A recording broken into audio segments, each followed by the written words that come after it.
dala niya si Tagsinoy. Tapos may dala rin siyang pusa. Maliit. Doon sa maniwala ka no eh. Inano ni Tagpi. Hindi nabiso-biso ko na ganyan. Nabilisin ko mo, tumawag. Mapinatay yung aming ngunit. Si Bella ke, Kat Bella. Pangalan ng pusa niya.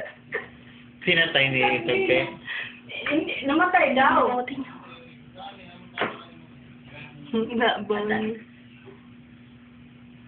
Ang dilim naman kasi.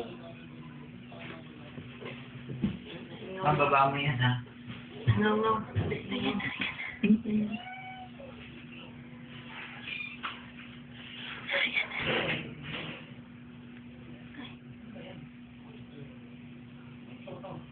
Yopo. Kapag gawing siopaw, ayun yung pusa yung siopaw. Kanina!